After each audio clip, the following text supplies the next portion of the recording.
Hey everybody, I hope you're doing well. I hope you enjoyed the lessons from last week. Looking forward to making some art with you again soon. Thank you to all of you who have been sharing your creations with me, whether you're sending them through email or posting them on Canvas. I've been really excited to see what you've been creating. Hopefully I'll get to see you at the How You Doing Hot Dogs.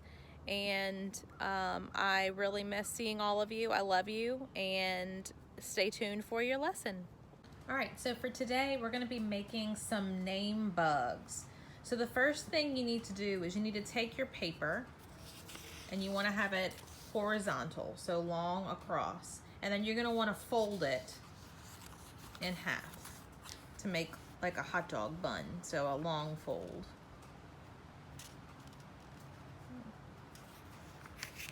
Okay. Then unfold it. So the line that you created is gonna be where you're gonna be writing your name. So we're gonna be using cursive for your name. If you don't know how to write in script or cursive, essentially you're just taking your name and connecting the letters. So it doesn't have to be perfect cursive. Obviously, if you know how to write in cursive, that'll be helpful. But I'm gonna do kind of a combination of print and cursive for my name. So I'm gonna do, so my first name is Shannon. So I'm gonna write S, and I wanna make sure that it touches that line. And then H, A, N, N,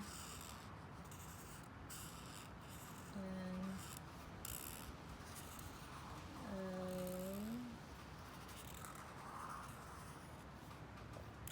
N. All right. So there is my name. And so you see all the letters are connected, but this is not a regular cursive S. I kind of did a regular S. So as long as all your letters connect, that is fine. So the reason why we folded our paper is because we want to have a mirror image of our name on the other side. So I'm going to actually fold up my paper on that line, and I'm going to trace through here my name again with a dark marker. So that's why I use the Sharpie. If you want to write your name in pencil first in case you make a mistake and then trace it in a dark marker so you can see it through, that's fine too. So it's up to you. So now I'm going to trace my name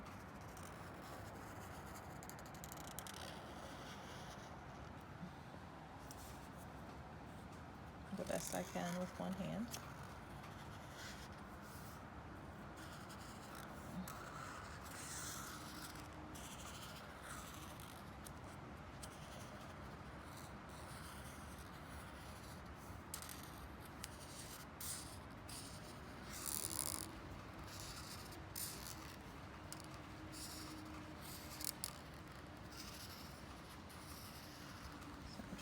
Tracing as close as I can. It's obviously okay if it's not perfect.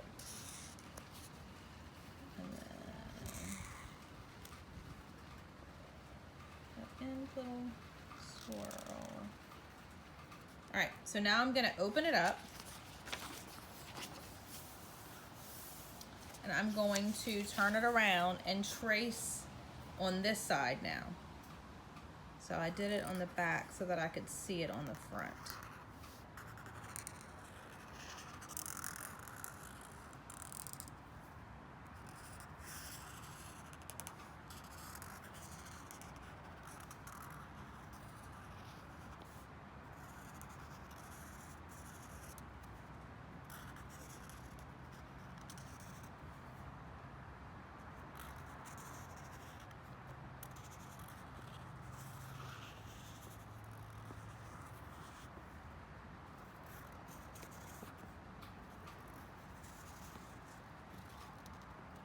So now I have created a little bug. So if you turn it this way, it kind of looks like a little bug.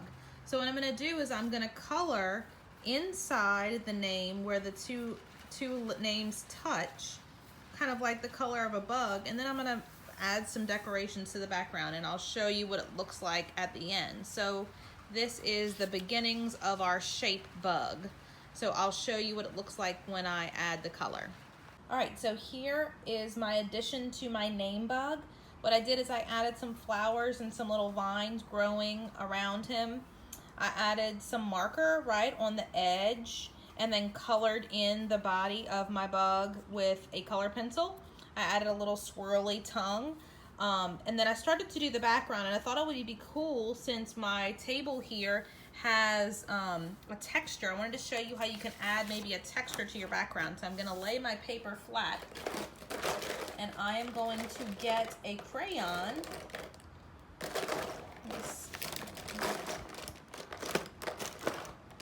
I'm going to use this, well, the green might not show up. I'm going to use this purple for my background. So I'm going to use a purple. So watch, what I'm going to do is I'm going to use this table, since it has a texture, and add it to my background. So watch, as I color right over my bug, I'm going to go around him, but you can see how the texture is showing up.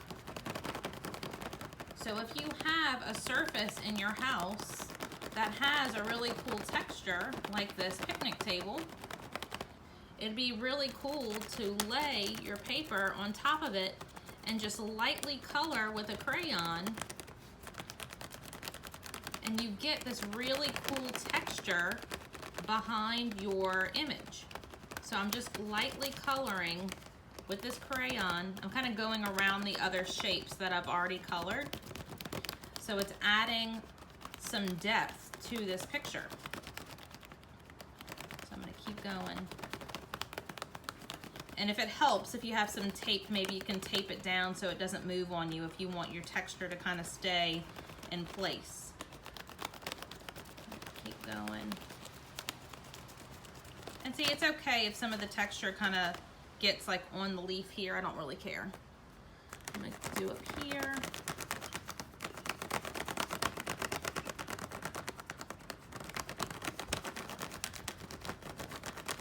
So I'll show you what it looks like when I'm all finished. So here is my name bug where I added the texture to the background of my entire image. So you can do this on a number of different textures. So this texture was just my picnic table outside, but there's lots of different places where you can find unique textures. For example, you could do, like, here's a stepping stool that I have. This one has a really cool line texture.